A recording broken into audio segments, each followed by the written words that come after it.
दुनिया भर में आतंकवाद का गढ़ और अशांति का केंद्र माने जाने वाले पाकिस्तान के भीतर से एक ऐसी खबर आई है जिसने उसके शासन प्रशासन के खोखलेपन को पूरी तरह बेनकाब कर दिया है। अक्सर भारत के खिलाफ जहर उगलने वाला पाकिस्तान आज खुद अपने ही बुने जाल में इस कदर उलझ चुका है कि उसके अपने गृह मंत्री को यह स्वीकार करना पड़ा है कि देश का पूरा सिस्टम तबाही के कगार पे पहुंच चुका है। पाकिस्तान के गृह मंत्री मोहसिन नकवी ने राजधानी इस्लामाबाद में आयोजित पाकिस्तान इकोनॉमिक समिट 2026 के मंच से जो कुछ कहा, उसने पूरे देश की राजनीति और शासन व्यवस्था में भूचाल ला दिया है। उन्होंने बिना किसी हिचकिचाहट के खुलेआम स्वीकार किया कि पाकिस्तान जिस शासन व्यवस्था के भरोसे पिछले 70 सालों से चल रहा है वो अब पूरी तरह कोलैप्स यानी ध्वस्त हो चुकी है।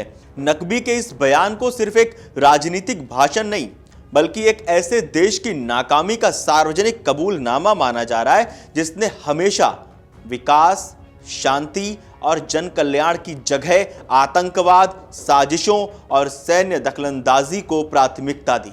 नकवी का कबूलनामा क्या, एक बार आपको हम वो बताते हैं।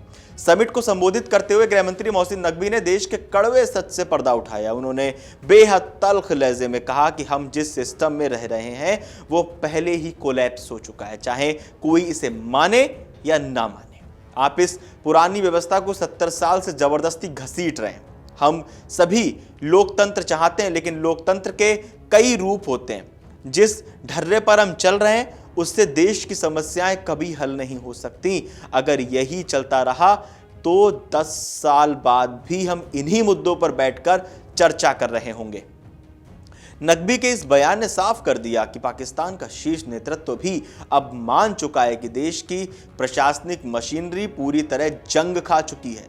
कर्ज का टाइम बम और बदहाल अर्थव्यवस्था गृहमंत्री के निशाने पर पाकिस्तान का पूरा गवर्नेंस फ्रेमवर्क था, चाहे वो राजनीतिक ढांचा हो, प्रशासनिक तंत्र हो या फिर आर्थिक प्रबंधन। उन्होंने पाकिस्तान की बदहाली की मुख्य वजहों को बिंदुवार सामने रखा है। घाटे का बजट और कर्ज का जाल। नकवी ने कहा कि देश का बजट हमेशा घाटे में बनता है।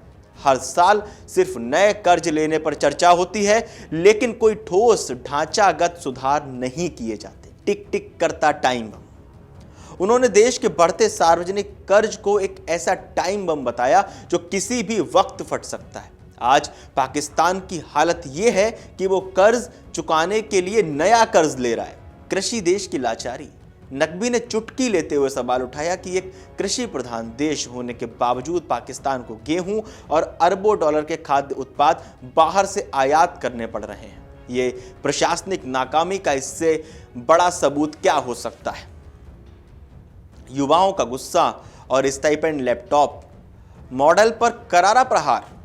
पाकिस्तान में बढ़ती बेरोजगारी और युवाओं में फैलते असंतोष पर बोलते हुए नकवी ने सीधे तौर पर पुरानी सरकारों की जो लोकलुभावन नीतियां थी उन पर हमला बोला है। उन्होंने कहा है कि युवाओं को कुछ हजार रुपए का स्टाइपेंड या फ्री लैपटॉप बांटकर चुप नहीं कराया जा सकता। देश के युवा भीख नहीं बल्कि इंसाफ, मेरिट और रोजगार चाहते हैं।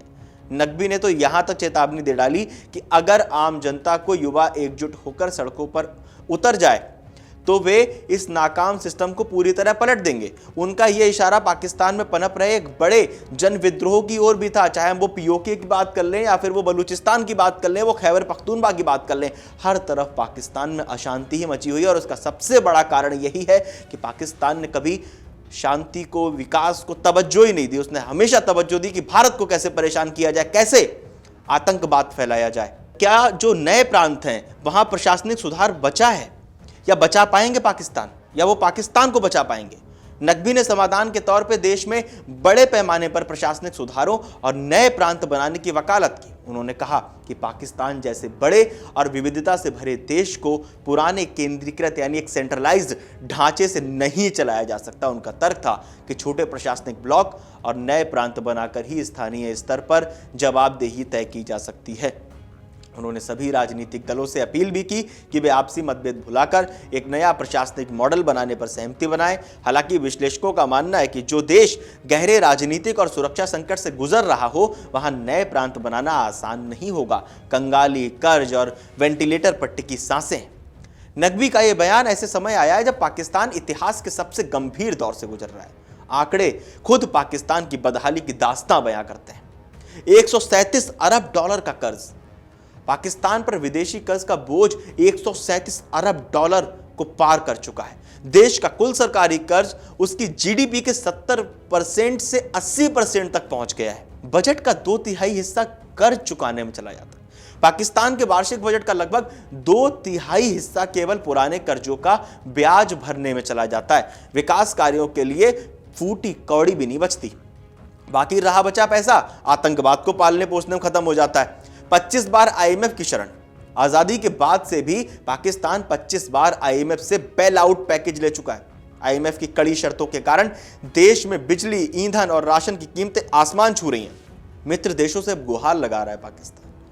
देश की अर्थव्यवस्था पूरी तरह सऊदी अरब, चीन और यूएई जैसे देशों से मिलने वाली खैरात और रोलोवर यानी कर्ज चुकाने की मियाद बढ़ाना, इन पर टिकी हुई है। पाकिस्तान आज जिस दोराहे पर खड़ा है वो उसकी अपनी ही नीतियों का परिणाम है। जिस देश ने दशकों तक अपनी पूरी ताकत, संसाधन और नीतियां भारत के खिलाफ साजिशें रचने, सीमा पार आतंकवाद को बढ़ावा देने और टीटीपी जैसे खूंखार आतंकी संगठनों को पालने पोसने में लगा दी। एक टीटीपी तमाम आतंकी संगठन पाकिस्तान में पाले पोसे जाते हैं, चाहे वो हाफिज सईद की बात कर लो या कई बड़े आतंकियों की बात कर लो। आज वही देश पाई पाई को मोहताज है। बलूचिस्तान और खैबर पख्तूनवा में लगातार हिंसा बढ़ रही है।